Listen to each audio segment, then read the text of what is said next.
पहाड़ों का राज, शांति की खोज। दिल्ली की भीड़-भाड़, ट्रैफिक और लगातार बजते मोबाइल फोन के बीच आदित्य का जीवन तेजी से भागता जा रहा था।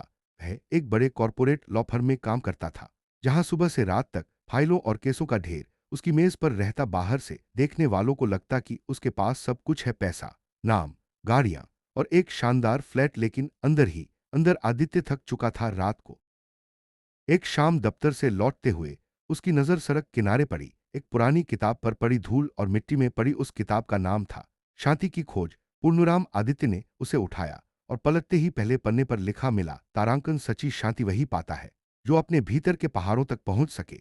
तारांकन। यह वाक्य जैसे सीधा उसके दिल में उतर गया। उस रात उसने तय किया कि अब कुछ ही दिनों में उसने बैग पैक किया और उत्तराखंड के लिए रवाना हो गया। ट्रेन, फिर बस और अंत में एक जीप के लंबे सफर के बाद वह पहाड़ों के बीच बसे एक छोटे से गांव पहुंचा। गांव का नाम था कर्प्रयाग। वहां पहुंचते ही आदित्य को लगा मानो वह किसी और ही दुनिया में आ गया हो। साफ हवा, बहती नदी, ऊंचे ऊंचे देवदार के पेड़ और लोगों की सादगी। पहली शाम जब वह ढल, आदित्य ने हिचकते हुए जवाब दिया, शांति, मुझे शांति चाहिए। साधु हल्के से हंसे और बोले, पहाड़ तब ही बुलाते हैं जब मन थक चुका होता है। शायद अब तेरा समय आ गया है।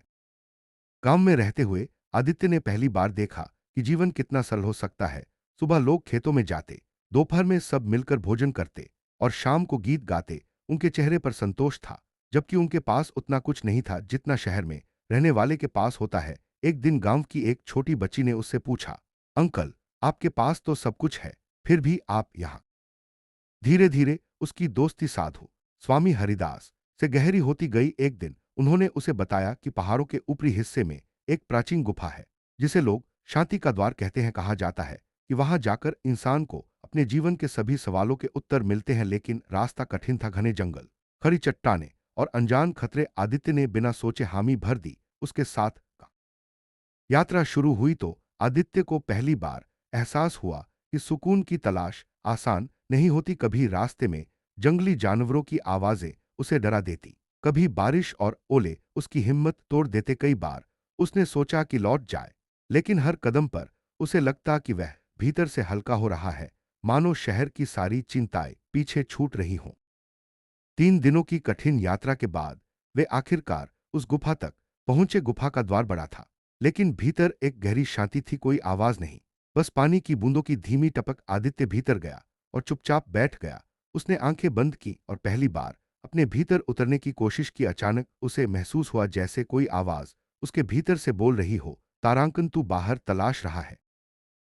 पल आदित्य के सामने बचपन की यादें आने लगी। वह दिन जब वह खुले मैदान में दौड़ता था, पिता की गोद में हंसता था, माँ की थपकी से सो जाता था। कितनी सरल खुशियां थीं, लेकिन वह उन्हें भूल गया था। आंखें खुली तो उसके गालों पर आंसू बह रहे थे। सामने देखा तो स्वामी हरिदास मुस्कुरा रहे थे। उन्होंने धीरे से कहा, गुफा कोई जादू नहीं करती बेटा, यह तो बस।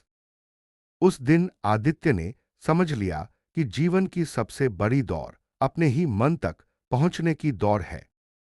गांव लौटकर उसने कई दिन वहीं बिताए, बच्चों के साथ खेला, खेतों में काम किया। सुबह सूरज उगते देखा। उसका मन अब पहले जैसा बेचैन नहीं था। कुछ महीनों बाद जब वह दिल्ली लौटा तो लोग उसे देखकर हैरान रह गए। वही आदमी जो हमेशा तनाव और गुस्से में रहता था, अब शांत और सहज दिखता था। उसने अपने काम करने का तरीका बदल दिया। अब वह हर केस नहीं लेता, केवल वही लेता जिसमें न्याय और सही मकसद हो। शाम को ध्यान करता, पहाड़ों को याद करता। उसके सहकर्मी कहते, आदित्य, तुम बहुत बदल गए हो। वह मुस्कुराकर कहता, नहीं, मैं बदल नहीं गया हूं, मैं बस खुद को पा गया हूं। सालों बाद आदित्य फिर उसी गांव लौटा। वहां बैठकर उसने अपनी डायरी में लिखा, पहाड़ों का राज यही है कि वे हमें हमारे भीतर की शांति से मिलाते हैं, भाग दौड़ से दूर, इच्छाओं के शोर से परे। जब इंसान अपने आप से मिलता है, तभी असली सुकून मिलता है।